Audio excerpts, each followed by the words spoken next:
Hey y'all, I hope this turns out right.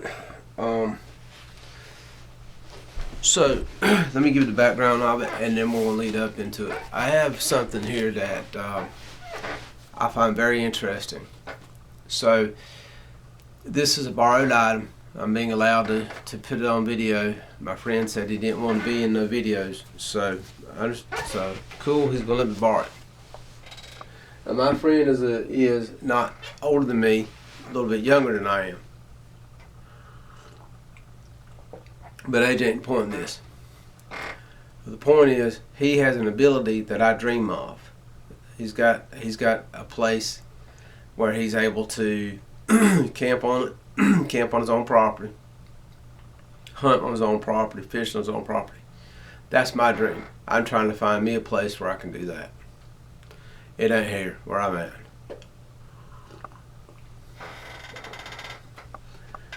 He's an avid outdoorsman. He just doesn't, he's like me. It's too dangerous to be in groups and clubs and all that. He's a one-man show, and that's the way it is. But one of the things that I'm interested in is history. I'm a big history nut, and one of the things that interests me on the military side is evolution of certain things. So that's what this is about. Because I think what he has probably is the potential of the new thing. Alright, and what I'm talking about is load bearing equipment, an LBE, an LBV. Today our military is using tactical assault panel, but looking at pictures of it and having talked to a few fellas, I don't think it's a sustainment chest rig. I think it is a loadout for a mission specific thing. Like, they're going to be out for so many hours, and they come back and they reload. They reload their food for the day and all that. That's what I think. If you're military, you can chime in and talk all you want to. You got more experience than I do on it. But so I want to break this into a couple of videos, and we're going to talk about something that he has that I thought really struck me as, wow, that looks very cool. So we're going to rewind the clock, and we're going to talk about system, the most venerable system that's still out there today, that still can be found, and that is,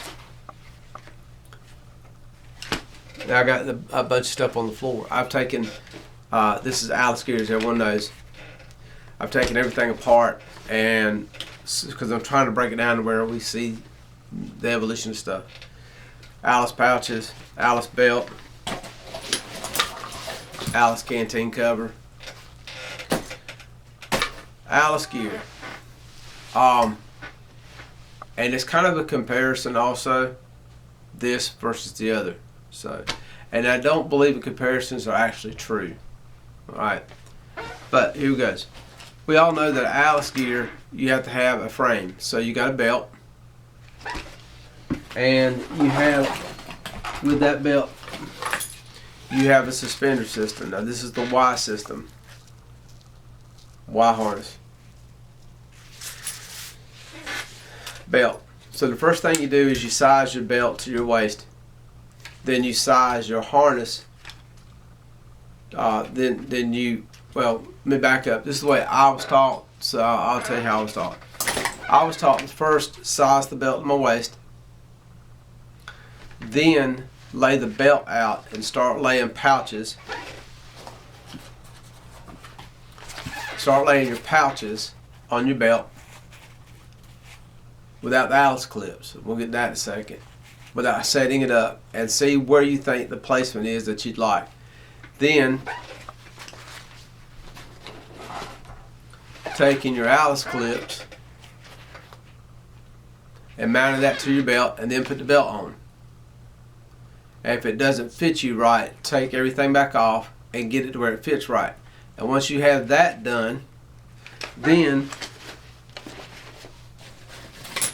you attach your harness not to the belt but to the pouches. That's what that connecting ring is. And it's a fantastic system, and it's been that way. It's probably the longest running load bearing equipment system that our military, our firemen use it to this day. Police use it to this day in searching for someone. I bet you there's some DOC, there's some Department of Correction units that still have Alice gear, and they use it when they're out in the field looking for someone who's escaped from prison, or they're out there looking for a child who's lost, that kind of thing. So it is still today probably the only system that we've ever done that's still being used today. Like, you can go on videos right now and see, there's one about in Hawaii where they have a jungle warfare training school. One of the instructors there, everything he's got, all the kit he's got, is exactly what my uncles were using in the 60s through the 70s, or my cousins were using through the 70s through the 80s and that kind of thing. So it's modular. You can, this comes off, that goes on, that comes off, this goes on. I can add, I can move, as long as I have my frame and system.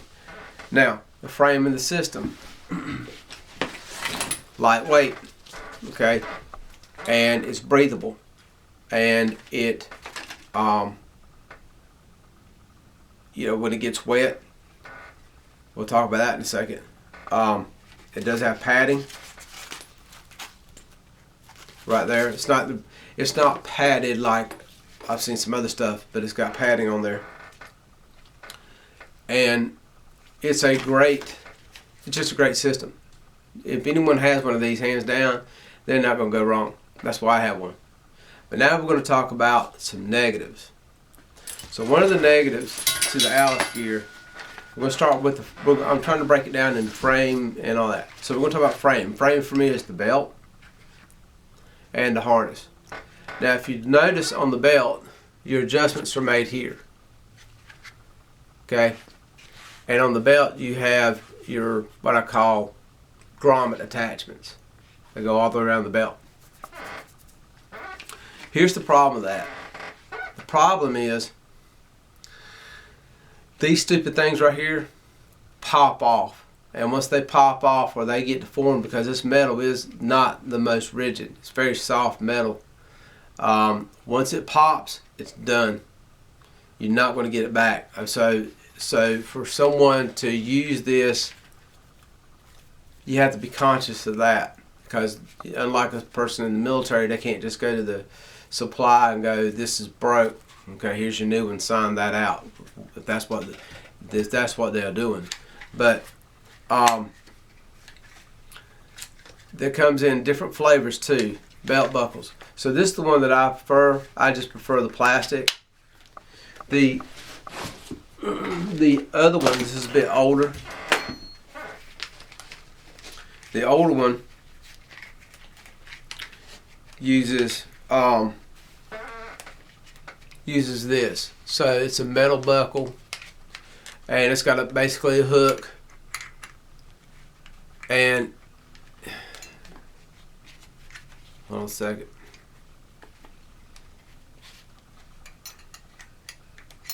If I can ever get it on here. And it hooks in like that. Okay. Now, I'm not a fan of this belt. I'm not a fan of the way that works. But, so that's your belt. So, what's the first thing that you may see that's a problem? For me, the first thing is, from experience, the way this is adjusted. That's metal. That's snaps metal. There's metal all in this belt. Okay? It's still lightweight. I'm not saying it's not, but that's metal.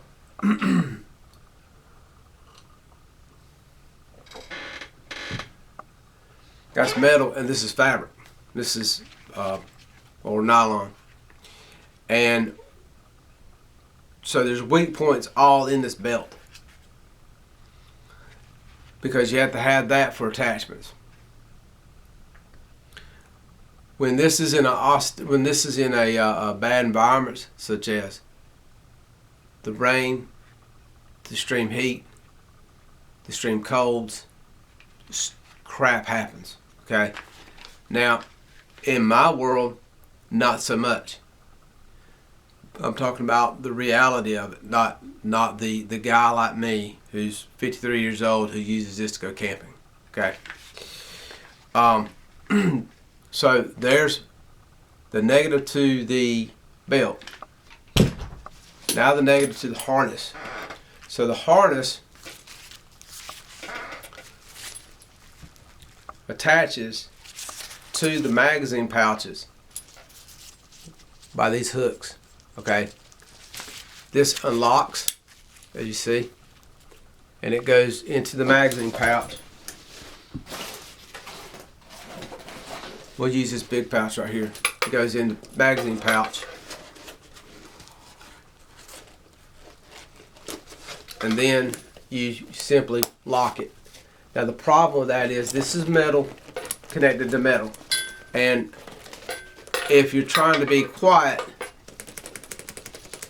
that's not good. So the old trick is you tape it. You tape the whole thing. And it does two things. One, it keeps it from kind of rattling back and forth as you move. The other thing is, these suckers right here have broke on me before. The locks. And that's where you're going to run into your problems, because it's metal connected to metal. So as you see, it's a device, meaning type. It means part A is the belt, part B is the harness. This is connected to this, and this is connected to this. Plus, you're connecting now on the big Alice pouches. You could actually run this through the entire belt, which is what I prefer. But they also have Alice clips. So these Alice clips, we'll talk about them too. These Alice clips, you can bend these Alice clips very easy. Like I've done that. I've mashed the crap out of a couple of them and ruined them. So the way you do this is, once you have your Alice pouches and your harness and everything set the way you want to, just go get you some zip ties and zip tie the very top.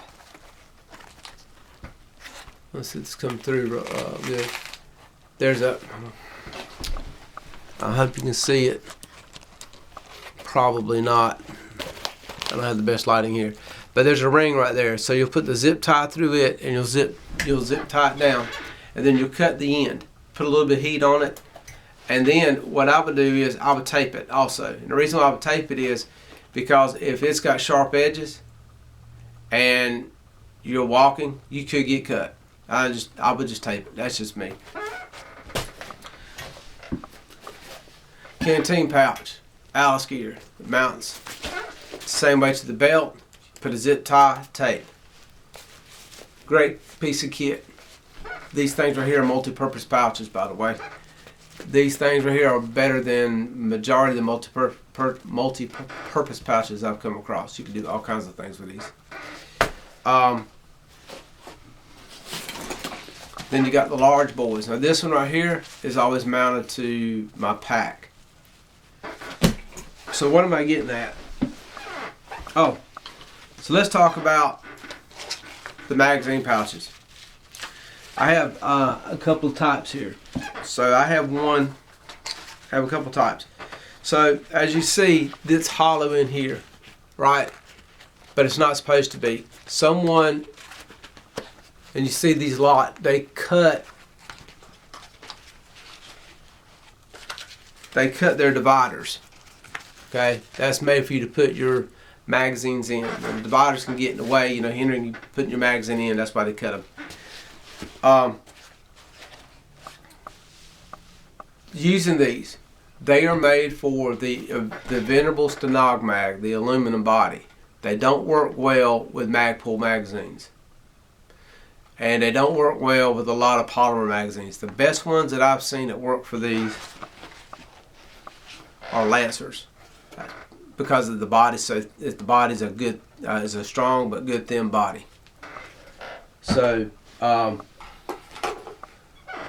This is the new Magpul Clear, and it fits just fine in here.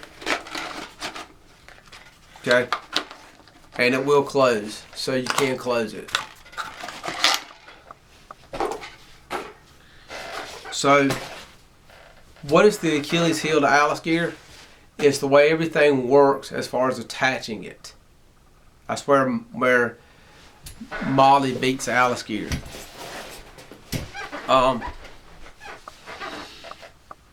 The other negative to Alice gear is age.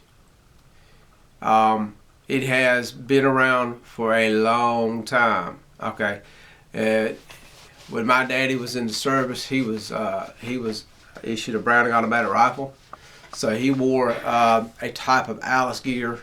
It wasn't Alice gear today, it was a BAR belt with harness. A lot of guys in Vietnam and special operations used that same equipment that my daddy was carrying in 1953.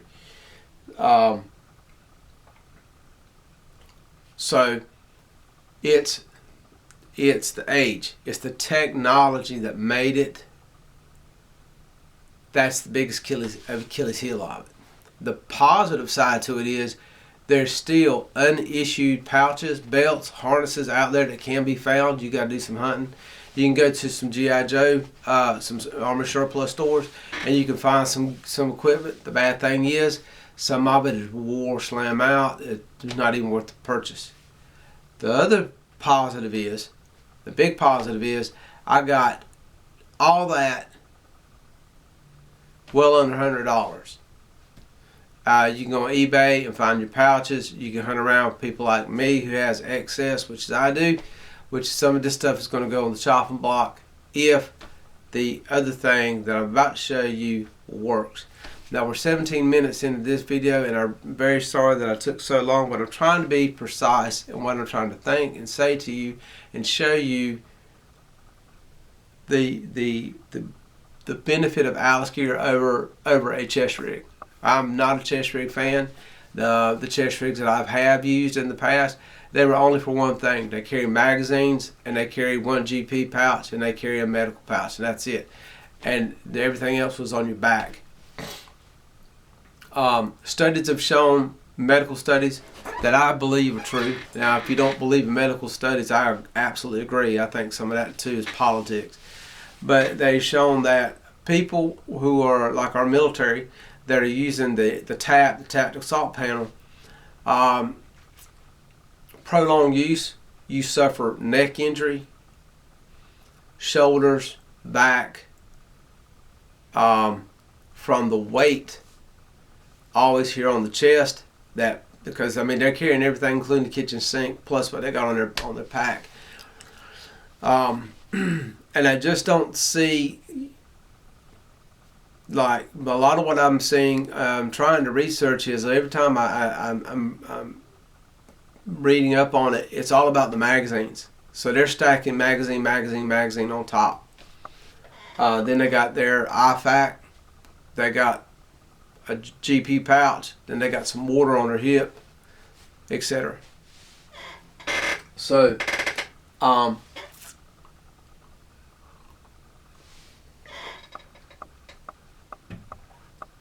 the studies are showing that you don't move as fast, you fatigue out more than having something like an Alice kit. Which the benefit to Alice kit is because it's around the waist, you got 360 degrees of your body. And because you've got all that real estate to work with, you can kind of spread this stuff out and get your balance routine in. The other thing is you can run slick plates. But let's say you're in an environment where you know you can't run slick plates. Like it'll kill you. You'll overheat to death. You have all this open body to ventilate air, to ventilate heat. So you're able to, the fatigue is not going to wear on you as much. So that's the benefit. I've talked about the negatives, which is the age, how it's hooked up, the metal that's all over the belt and the harness and the magazine pouches. I talked about the benefits of the price. Can't beat it. Longevity is perfect. I mean, it's got a huge, long-running, lasting chest rig, over a chest rig. I never thought about it though, like talking with members that have talked to me about the Vietnam War, and I've gone back and have started reading some more about it. Every battle that was in the Vietnam War, none of them were American battles. They were all Vietnamese battles. They were Viet Cong and North Vietnamese. We fought their battles. They never fought ours. And because of it, our casualty rates and our victories, I hate to say it that way,